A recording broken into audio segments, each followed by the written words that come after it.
All right. Thank you for tuning in. Let's go ahead and get into it. So, today was the first day that the transfer portal officially opened. So, they've kind of changed the rules on this a little bit. Over 500 players entered the transfer portal today. That's a lot. But your boy decided to do God's work and to sift through the portal, kind of highlight the best players in the portal. If you're kind of confused, there's two windows now. There's one that's 45 days long, the day after the playoffs are announced.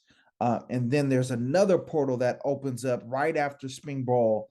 What is it, May 1st through May 15th. So say if, okay, this guy beats me out for a spot, or I'm in spring ball, I'm like, man, we about to be trash this year. I'm out. I'm trying to, win a title before I get done with this college thing. Then you can make your decisions. So this kind of sprang up because of the Jordan Addison thing, which I think will play itself out again in the spring, depending on this signing period and depending on who comes out in the transfer portal and what team gets what. But I'm gonna go ahead and highlight some of the best players and some of the positions of strength. So some of the positions of strength, there's a few quarterbacks who are interesting. I think this is a really strong transfer portal class. You got to call it a class, like a recruiting class for offensive linemen and defensive backs, and there's a couple linebackers who are interesting, and one or two maybe receivers. So let's start with the quarterbacks. Obviously, the number one guy would be the guy that announced today, DJ Ungulele.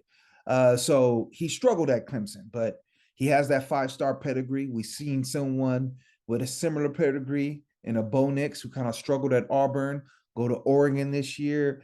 And the way that he was playing, he was definitely in the Heisman running. He was one of the better quarterbacks in the college football this year. So maybe something like that could happen to for him this year.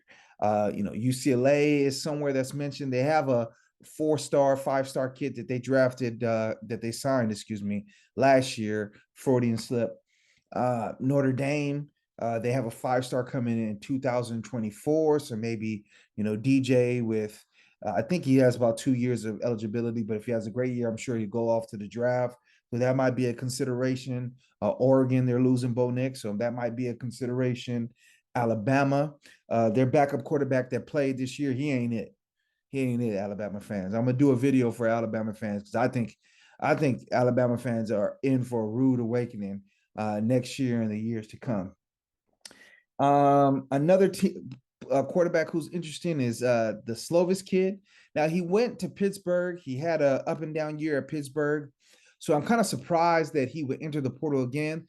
This leads me to believe that either A, he's has a deal in place for him to go somewhere, or B, he's really focused on winning at a higher level than he could do at Pitt. So, a lot of the same teams apply. A couple of other quarterbacks put their name in, the NC State quarterback, the Oklahoma State quarterback. I think that kid is not very good and he has a bad attitude, the Oklahoma State quarterback. So wouldn't be interested in him at all. I think he kind of stinks. But besides that, I would say quarterback, that's what you have. Now, offensive line, there's a lot of help here. If you could go young, there's this kid, Campbell Barrettine, who was all freshman just last year at BYU, who's looking to transfer. So if you're a team, a lot of these teams that need offensive line help, a USC, a team like a Colorado where they're trying to build their program from scratch, even a team that's up and coming like a Texas or a Texas A&M where this is a money year and we need to win. One of the ways you do that is win in the trenches. So a young guy like this is someone that's interesting. The whole Stanford line looks like they're ready to transfer out. So I could see like a USC who needs multiple players on the offensive line try to get a package deal and get all these guys. Because the benefit of getting them is that they've played together. So, there's a rhythm, because that's the thing about the offensive line. You need them to gel together. But when you can get three starters, two all conference starters, Stanford's known for their offensive line play.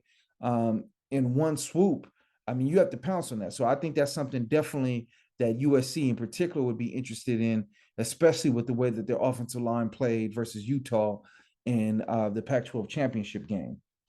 There's a couple all conference players in the center from Cincinnati. You even have this guy, the Alabama guard, who was really dominant, who I think he had a falling out with the coaching staff.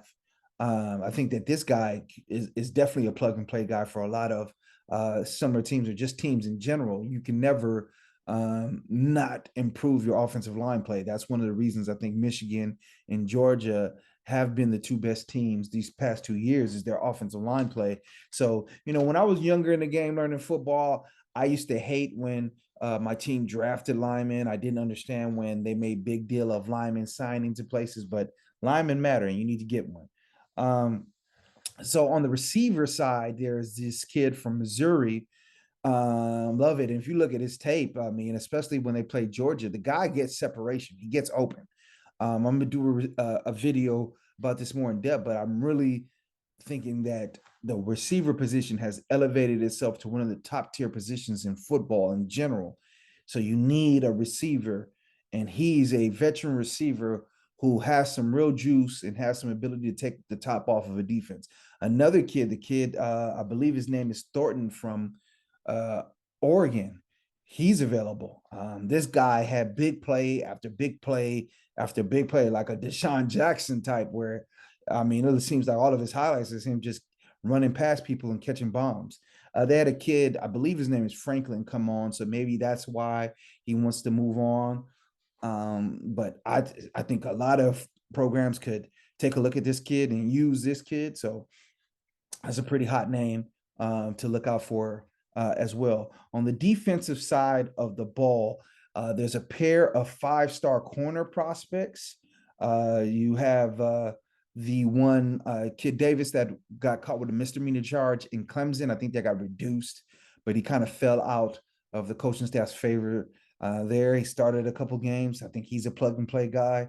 You have this kid, Devontae Brown from UCF, who I've watched a little bit. 6'2" big kid. I would be interested in him as well. Kyrie Jackson from Alabama. Quite a few Alabama guys transferred out now. They had a pair of receivers who I didn't name because I didn't think that they were real impact difference makers. I thought that was a real weak point for Alabama this year, but a lot of guys transferring out of Alabama. And this kid in particular is an interesting one because he was one of the top GAC players, and he had offers from a lot of different places. So I think this guy's a plug and play guy as well. And finally, at the linebacker position, you have two that are really interesting. One, this Levante Bentley kid who started multiple games for Clemson. Now they look like they're moving really to turning over their linebacking core. You have Jeremiah Trotter's son. Shout out to Jeremiah Trotter. My brother and my two brothers are huge Eagles fans, and I remember Jeremiah Trotter from back in the day. But so this kid is going to draft Bentley into the portal once again for the slip, and then finally Justin Flo. He's a top 10 recruit. This kid is in the portal. This kid was making plays last year, so I'm kind of surprised he will put his name into the bunch. But this is a completely different coaching staff that recruited him. So it might just be a thing like, hey, man, these aren't the people that brought me in. Maybe they're running a different scheme or talking to me in a way I don't particularly respect. So let me go to a different place. Another team that had a lot of guys transfer out is Miami. Cristobal's coming in there. I guess he wants to bring in his own guys. So that happens. You saw, if you've been paying attention, Primetime in Colorado said, I'm coming and I'm bringing luggage, and the luggage is Louis. So he has a lot of guys transferring in, telling guys, putting guys on notice, hey, maybe this might not be the best place for you. Maybe you should transfer out. And I mean, I just think that's expected. Now, the flexibility kind of works both ways. Before, as you take over a program, you got to deal with these guys, and it would be a 2, 3, 4 year process of cycling guys out that you didn't want to bring your guys in. And now, it's a two-way go. The coaches can kind of nudge you that way, and the players can, exercise their freedom to, go that way as well. So this is what I see here. I am going to do a video of kids who I think will enter the portal during the second round. There's a couple of receivers in particularly. Like you saw with Jordan Addison, I think that once again the receiver position has been really elevated in football in general, and I think that there's a lot of teams who are lacking juice on the outside who need a guy.